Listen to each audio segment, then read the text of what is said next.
I've never believed in the death penalty myself, but when I think about what you do, I begin to understand why people feel it should be the appropriate sentence for crimes like yours. Do you understand that? I do deserve to be executed.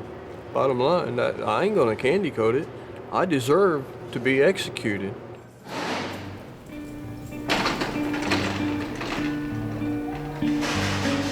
About an hour's drive south of Chicago in the state of Indiana is one of America's oldest and most notorious maximum security prisons.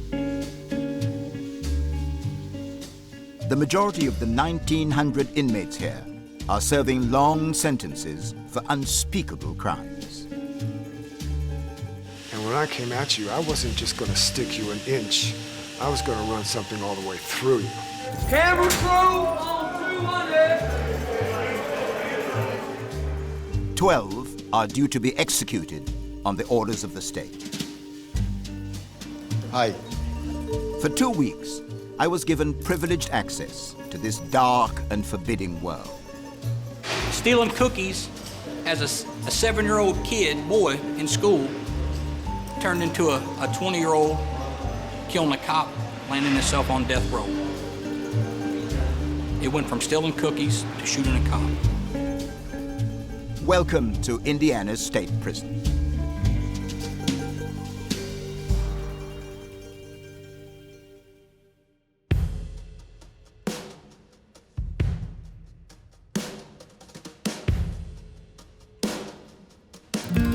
My second week at the prison began back on death row. The 12 men here are locked in their cells for 23 hours a day. They're given a single hour's recreation. Taking his is Frederick Baer. His crime, the murder of a mother and her young daughter. Baer could be next on the list to be executed. Is this your exercise routine? Yeah, this is my recreation right now. You going down, Mama? And how's the cat? That's my girl, so. Looks particularly well fed. Always. What's your exercise routine? Well, it usually consists of the leg press machine or going outside or hitting the weights or sitting there calling somebody, your loved ones and your family on the telephone. You know, or you can just sit up there like I was doing and just writing a letter, writing my girl over in Germany, so. Is she in Germany doing what? She's in Germany probably right now getting ready to fix supper. So, her name is Susan, and she's a very beautiful person. It must be strange having a relationship when you're A, so far away, and when you are in the circumstances that you are. Ain't gonna sugarcoat it. Most of us probably won't get off death row. We'll be executed, or we'll die from our appeals running out of, whatever health reasons or whatever. I hope maybe one day I might get off. But the reality and the truth of that, I probably won't. There's like 16 levels to death row appeals, from the start all the way to the finish. And that's not including clemency, asking the governor for, please, grace. And which stage are you at? I'm on 13. I've been here 7 years. My appeals have been going since then, and I'm kind of rapid on mine. That's what tells me I don't know if I'll get off or not. It sounds from what you say and what you admit yourself that time is running out. Yeah, it is. It is. That's the reality of my situation. When your time runs out, you're handcuffed and you're strapped down. They stick a needle in your arm and they kill you. It might sound cold, but that's the reality.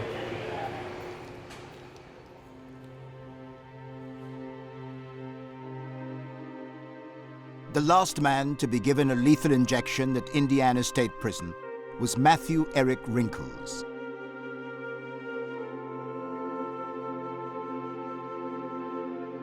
Convicted of killing his wife and 2 relatives, he spent 14 years on death row.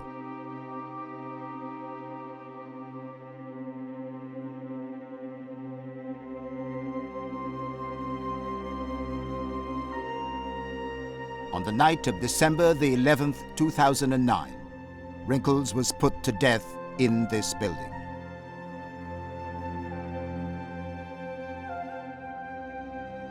Superintendent Bill Wilson, who presides over all executions at Indiana State Prison, is taking me to its death chamber.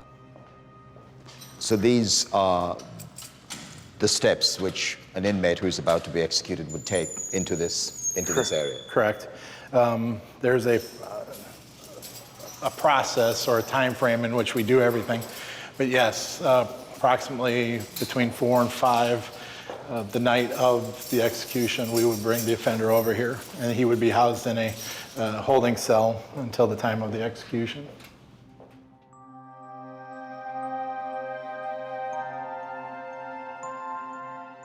As the appointed time for the execution draws nearer, the prisoner is kept under close observation. This is usually a very quiet time for the offender, though. Some make themselves preoccupied with television. Others just sit here and meditate and are very quiet for the last few hours. My job is one single event, and that's to put this man to death. That's very a surreal moment in time.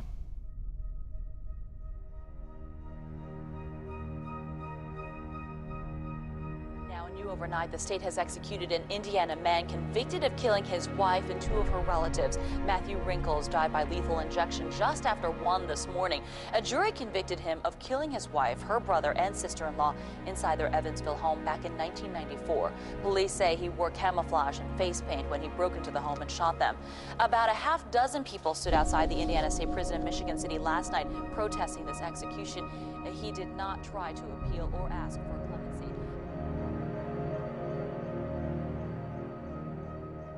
How do inmates react right at this point? Every execution that I've been a part of, every offender has done it differently. Most have always at this point they've accepted their station, their position, the process, and that's happening. One of them, the first execution that I was ever a part of, the offender turned to us and apologized to us about having to put us in this place. And he basically said, "I'm sorry, you guys have to do this." Do people resist? I mean, there's not very much to resist with handcuffs all around and being tied up to the gurney. The only time I've ever had any resistance was one offender was passive.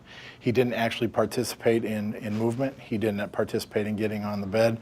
So we had to actually carry him from the holding cell and onto the execution bed. Are there any words exchanged? What do you say? Well, we do everything we can to make sure that the offender's comfortable. We do talk to him. We make sure that he understands where we're at in the process. We constantly are encouraging him to ask questions or just trying to be there for him. Once he's placed on the gurney, he's allowed to give a final statement. An actual death warrant is read to him so that he understands, again, why he's in this position. And at that point, then, we start the execution process.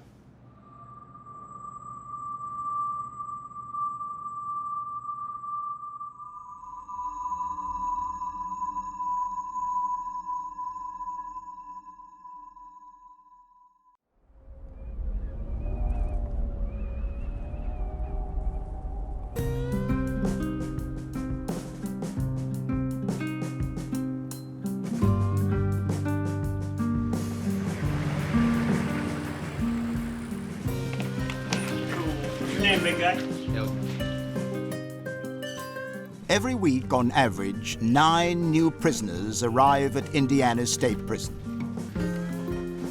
The majority are young men. Many will spend the rest of their lives behind bars. Are you suicidal? No. Are you sick or weak? No. Take meds? No. Are you being treated for medical, dental, or mental health? There we go. Yep. Lieutenant Gillespie takes me to cell house C, to which some of the new arrivals are assigned. It's the largest block at Indiana State Prison. It holds almost 400 offenders, nearly all convicted murderers. C. Charles, 23. Morning. Morning. This is Sergeant Zimmerman. How do you do? I'm Trevor McDonald. Hello. Nice to meet you. He's pretty much runs the house. Yeah.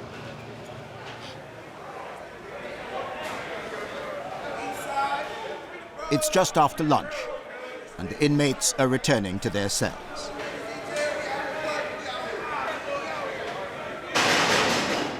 I can just see this chap stroking a cat down there. Yes.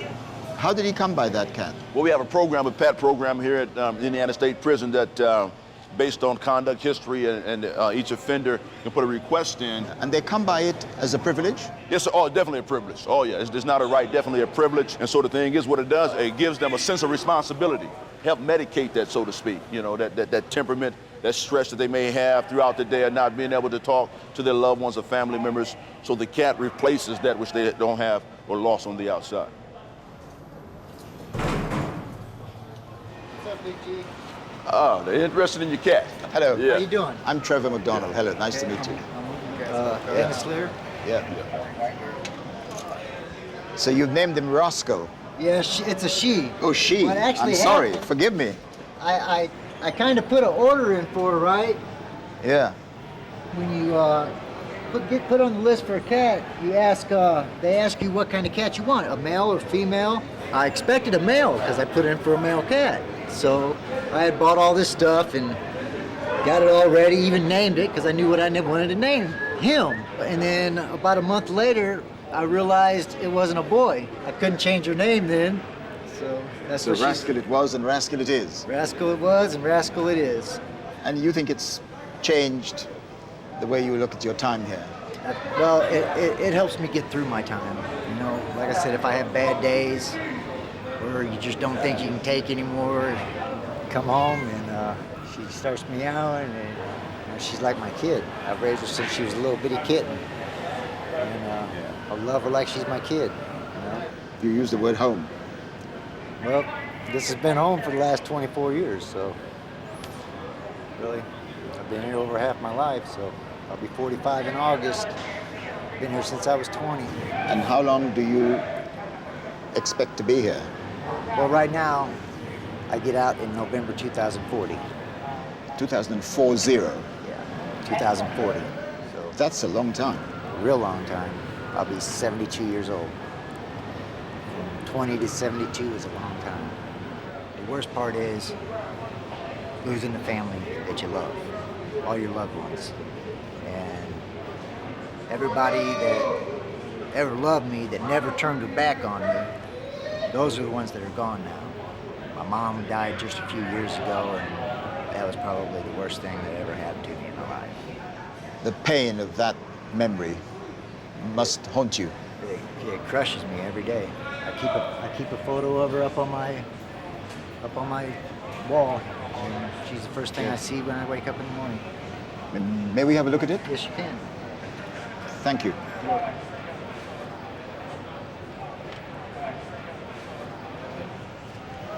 That's This is my mother. your mother, This yes. is my mother, and this is a picture that she had sent me of a cross, and she wrote on the back, she says, "Put this on your wall where you can always see it. Love, Mom." And I keep that right there.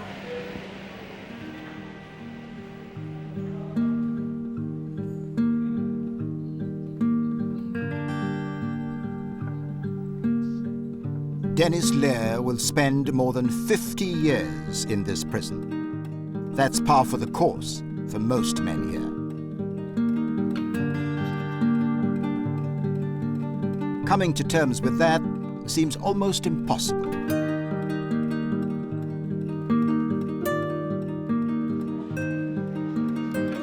There must be people here who stand no chance of ever getting out. True. How do they cope with that realization? I believe it's an individual thing. Once you come to the realization and to the fact that possibility there's a chance that I'm going to spend all my entire life in the departments of corrections. And so those offenders who come into the realization of that and embrace that are the ones that continue to live their lives the best way they can. You talk about their embracing it. You use the word embracing Yes. it. Must be very difficult to do that, to come to terms with the fact that this is it. They're never getting out. Yeah, some of the offenders I talk to, especially the young ones, and that's the problem that we have with the young offenders, truly have not embraced it. They say it's a time frame within 1 to 5 years, a high end of 8 years that an offender fully realize of the fact that he's going to be here for the rest of his life. And do people ever abandon all hope and give up when they realize that this is it, this is the end, they're never getting out? Yes. Unfortunately, you have offenders, suicides in the Department of Corrections, and it's predominantly those offenders who realize that there's no more hope.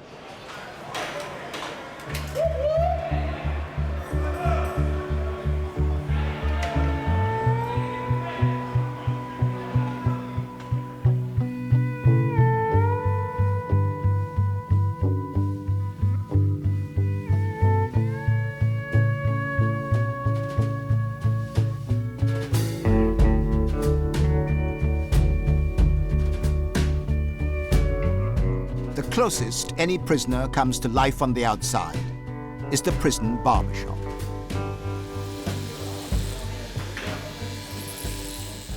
It has an appearance of near normality. Convicts who work in it are among the most trusted in the institution. John Sawatka is serving life with no possibility of release.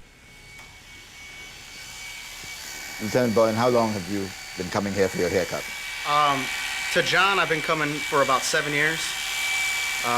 He was living in my cell house, so when I came in, it was just kind of a normal face to see, so I sat down, and he's been cutting my hair ever since.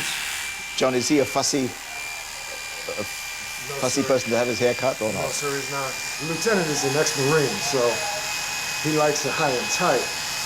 But I was kind of put in check by a certain person in his life that doesn't like it real high and tight. She likes it a little bit faded, so I take care of what his wife wants. He has a very lovely wife.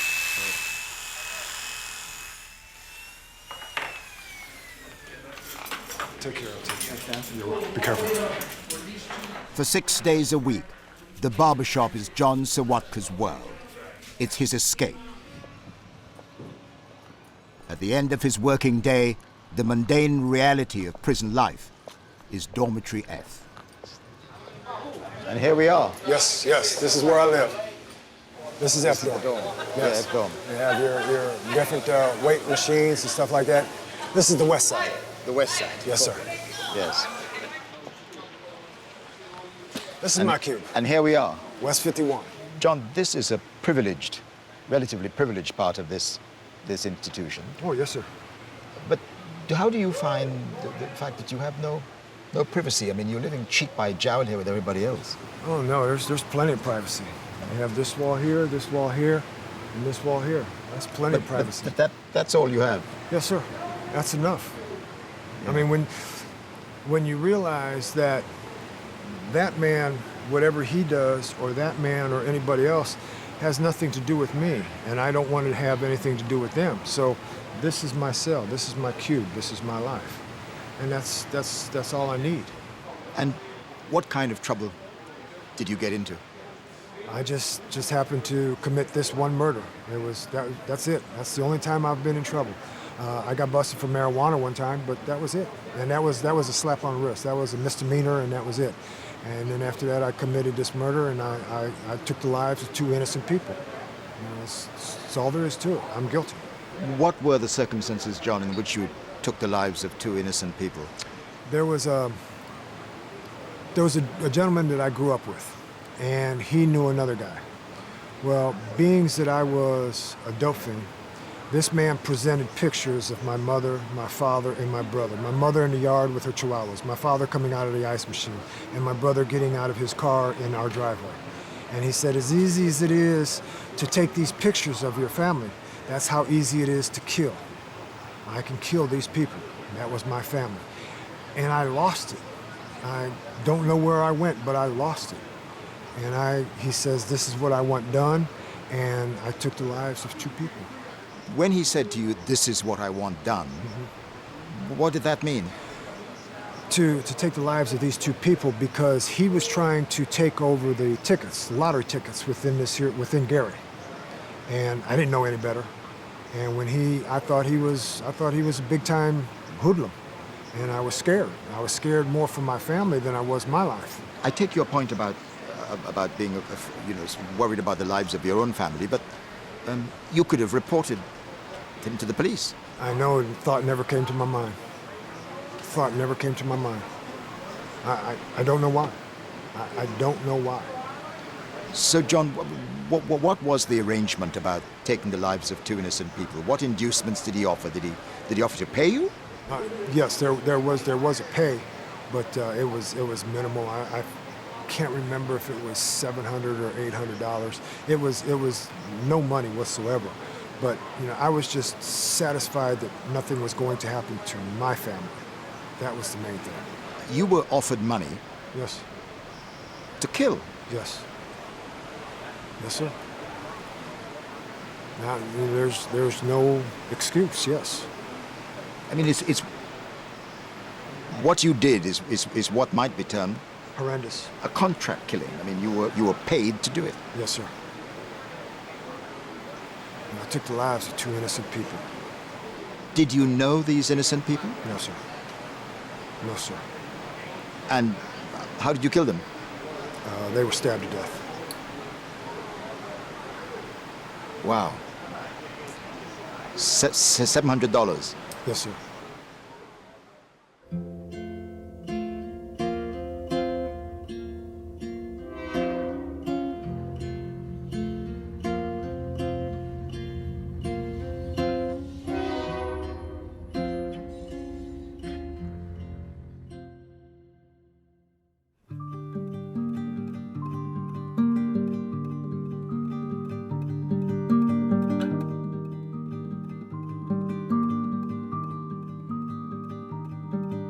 The 12 men on death row are linked by a common fate.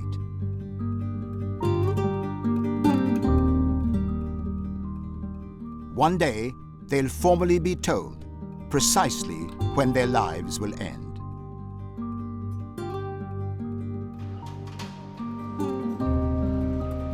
When that day and that hour arrives, Superintendent Bill Wilson will carry out the orders of the state of Indiana.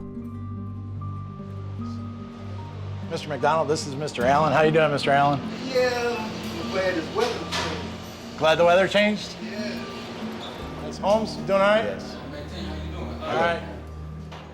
The superintendent makes a weekly visit to the prisoners on death row. The last man he sees today is Frederick Baer, who killed a mother and her daughter. This is the last cell on the row. Last cell on the block. You can see Mr. Baer has an infatuation with one of England's most famous people. She has been a lifelong love of mine since like 10, 11 years old when I saw her get married the first time to Charles. And I followed her all my life. Why? Because of her heart, what she represents. She's just one of those people like Mother Teresa, or Jesus for that matter, you know, it just makes an impact on not only one part, but the whole part of the whole world. So that's my second love. Your cat? Yes. Superintendent, what's your relationship with Mr. Baer like? How would you describe it? Oh, I'd say we have a great relationship as far as a superintendent and an offender. With the death row offenders in particular, our destinies, our course in life will throw us in the same event. And as a result, I think it's important that I get to know these guys as well as I can, or as well as they allow me. And Mr. Baer's been one of the offenders that we've had some really solid conversations about life, where we're at, why we're here, how our destinies have actually led us to this point where at one particular juncture we'll participate in the same event. That event that you talk about is that you will preside over his execution. Correct. Mr. Baer, what do you think of the superintendent having made in a compassionate way, as he described it, that cultivated that relationship with you, but in the end, he will be the one to take your life? It's not actually Mr. Wilson's taking my life, so, you know, it's the state of Indiana that's taking my life. He's a good guy. He's a fair person. He'll listen, he'll understand, and he'll exercise judgment on what he has to do fairly. He's not discriminatory towards anybody, and I gotta respect that. How do you deal emotionally with the fact that you know you will eventually preside over his execution, his death? I've come to grips with it by virtue of meeting with my religious leaders of my particular church and how the church feels about it. I've also asked God for forgiveness for my feebleness in the fact that I may not always understand what his intentions are for us. What I do know is that man has been allowed to create laws. We enforce those laws, and up to and including the death penalty. If I don't understand, because I can't, because I'm human, of what God's true intentions are, then I ask for forgiveness for that feebleness. I say this with some trepidation, but it seems that between you both, you have made peace with each other about what's to happen inevitably. Yeah, I don't know that we ever had to say that we've been at peace with one another, but I think we've made the effort to understand where each other are in the process and how our lives are intertwined. And one single day will have the most effect on one another. He will always be a part of my life, and I then of his at some point. I put myself on the path to put him in the position to do what he has to do. Again, affecting somebody else's life years later by one or several acts of stupidity and undescribable things that I've done in my past, shamefully, regretfully. As much as I love that cat and adore her and almost one shy step of worshiping her, I would give her up to undo what I've done. Thank you. Thanks. Appreciate it.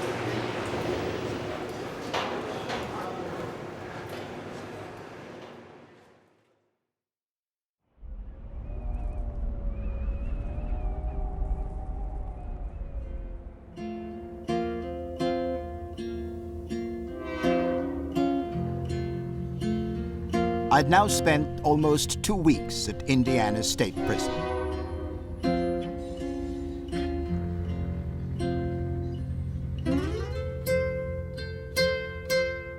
Convicts here face acres of time and limited horizons, and a routine that can be crushing in its monotony. But that can change in an instant. Morning. Morning. I'd been alerted to an incident in Cell House C. This CCTV footage shows a prisoner being dragged along the range after he'd been badly beaten. How badly was the victim beaten up? He was beaten up, I could say, pretty bad. You know, when I got there, I actually thought he was deceased because he wasn't moving at all. You thought he was dead?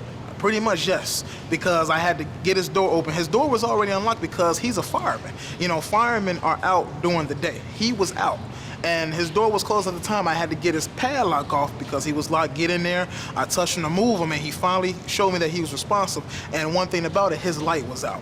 So whoever did it, they wanted to make sure that we didn't see it. You got to be prepared for anything and everything. That situation yesterday, it could have been me getting walked out on a gurney instead of somebody else. You have to be ready for it all. The prisoners in this block will now be locked in their cells for 24 hours a day. It's an obvious safety measure. The prisoners see it as punishment.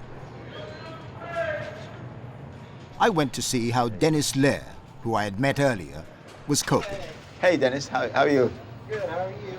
Not too bad. All right. How are things? They're okay, I guess. They've been better. Yeah. How would you describe the atmosphere on the cell block when there is a lockdown like this? People don't like it. I mean, people have their families coming up, and there's no way that they can notify their family and tell them not to come up to visit. Like right now, I've got a cousin. Her stepson was in the hospital, had major surgery the other day. I don't know what happened. You know, there's no way for me to contact home. And so I don't know if he lived or died. You know, it was a life or death situation. But I have to sit here and I have to wait until I come off lockdown to find out what happened. How many times has that happened to you since you've been here? Oh, it's happened a lot. I mean, I've been on stretches back in 90 or 91 where we was locked down for like 11 months straight. How do you cope with being locked down for that period of time? Well, you got to deal with it. You find something to do to keep you busy. If you don't keep busy, you keep yourself occupied, you know, you might go crazy. You know, some guys do. You know, I'm lucky I've got a TV, got Rascal in there, so, you know, she helps me pass my time. I got my guitar. How does Rascal cope with being locked in? I don't think she likes it. I think she wants to get out on the range, but she's sitting at the bars now, so I think she wants out, get out on the range and run around. The restrictions apply to her as well? Oh, absolutely. Yeah, she can't come out either, you know. But yeah, she wants out too. It's hot on her too.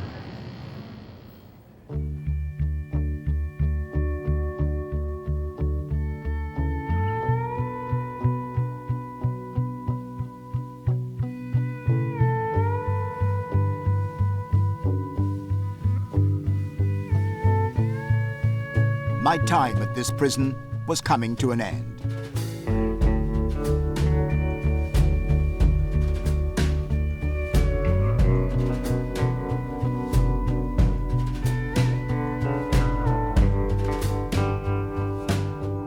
I was surprised that so many prisoners talked about the possibility of freedom one day, perhaps as the only way to survive a long sentence, even if freedom is an impossible dream. Before I left, I asked for one last meeting with Frederick Baer in his death row cell.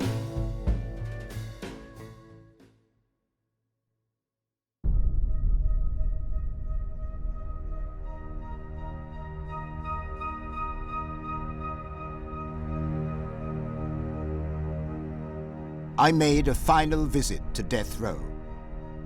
I asked to see Frederick Baer, who might well be the next man to be executed at Indiana State Prison. His crime still provokes outrage and disgust among the other killers here.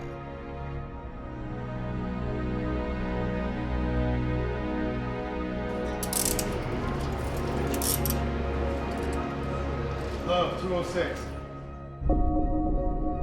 One afternoon in February 2004, he talked his way into a house and killed a mother and her 4-year-old daughter by cutting their throats. Baer, who lives in Indianapolis and was arrested there last night, was working in Madison County on a construction site. He says he got lost, and that's why he was near the Clark home. When he was arrested, he strenuously denied any involvement in the horrific crime.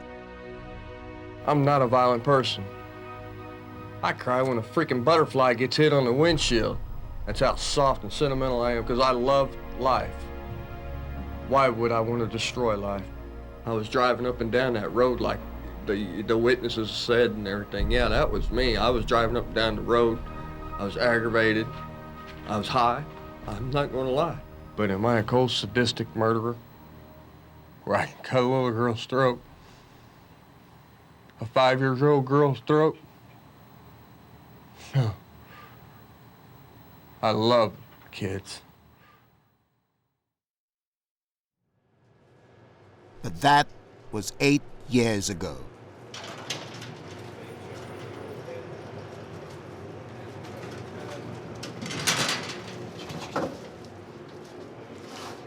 Hello, Mr. Baer. Hey, how you doing? Hi, good. How are you doing? I'm all right. I wonder whether I could begin by asking you what you remember about your life growing up. It's a normal childhood. I mean, I was adopted by my dad, about 5 years old. Wonderful guy, you know. Didn't have to, but he loved us anyway. And he adopted me and my brother. And life was okay. It was rough.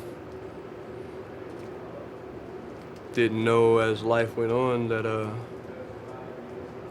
lot of the abuse and stuff would start, but alcoholism and stuff played a part in that, and then my sister passed and life sort of fell apart after that. But I mean, I learned a lot of good things before that, and you know, hard knocks, hard lessons, but you know, we all have a hard life one way or another, so I'm not the only one that's been beat on and all that, you know, so, but relatively normal to some certain extent, you know. Do you remember the first time you broke the law? Yeah, I was,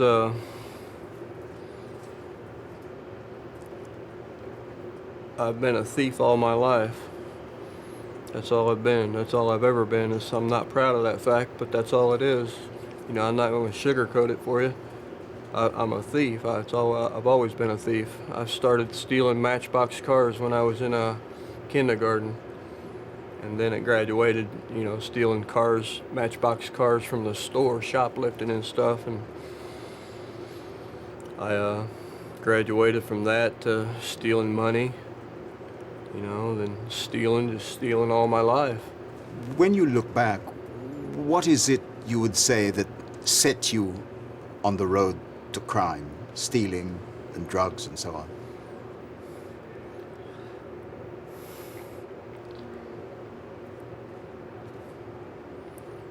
That's a hard question.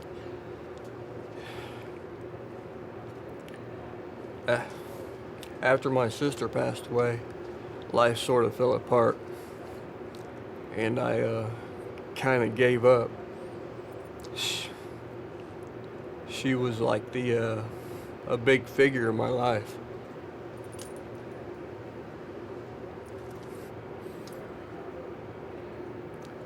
I sort of just gave up and I stopped caring because, you know, somebody as nice as she was could be done that way. And I ended up being sort of the same people that, you know, did to her what I've done to others to get here. Tell me about the incident that landed you on death row. What'd I do to get here on death row? Yep.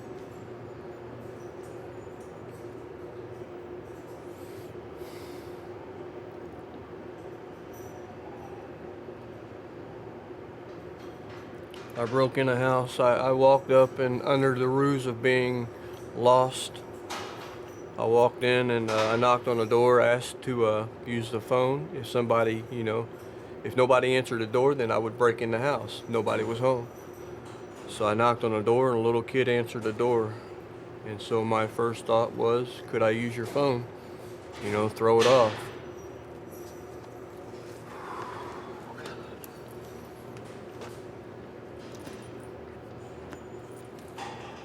Her mom came to the door and I asked to use the phone. Being withdrawing from meth and they didn't see my face, you know, I was just really wasn't there. My intentions was to rape her. And I couldn't go through with it.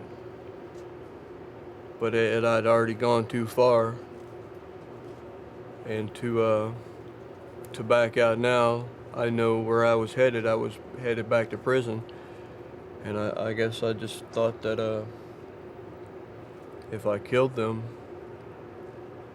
nobody would never know, and so I cut their throats. I cut both of their throats.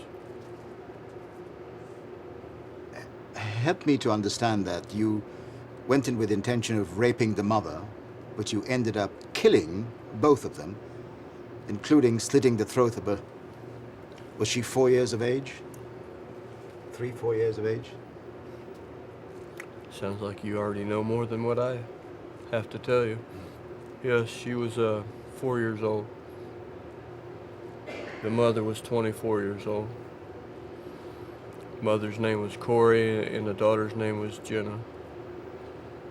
And I was a cold-hearted son of a bitch.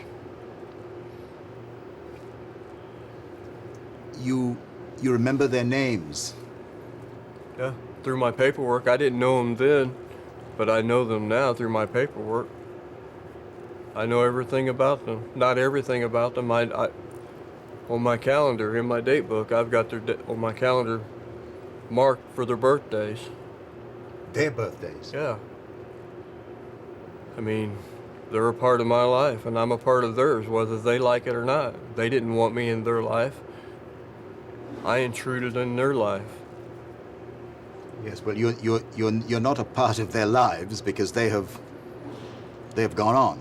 They've died. They've been killed. Right. I'm a part of their families' lives. I've killed a little kid. In a most horrendous way. In the worst possible way that could be imagined. You just don't know. I wake up from that still, and it's 7 years, 8 years almost now. I'll be here on death row. Well, no, it is 7 years. I'll be here on death row 7 years. And I still wake up, cold sweat, when I think of what I've done, especially to that little girl. She was at the beginning of her life, and I stopped that. How do you think I feel about that? No, you can't even imagine how I feel. I can't. I can't. I've never believed in the death penalty myself, and I've always been against it, and I probably still am. But when I think about what you do, I begin to understand why people feel it should be the appropriate sentence for crimes like yours. Do you understand that? I do deserve to be executed. Bottom line, I ain't gonna candy coat it. I deserve to be executed.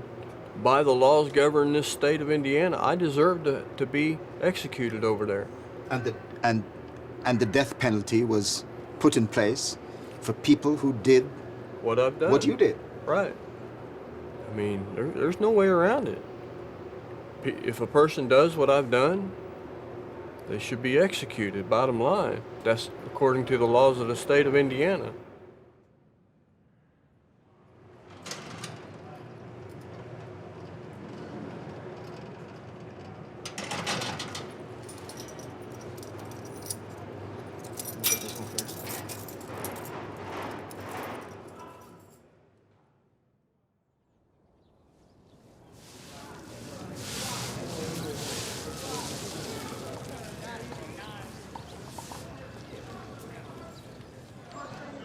I eventually took my leave of Indiana State Prison and the 1,900 men confined within its walls.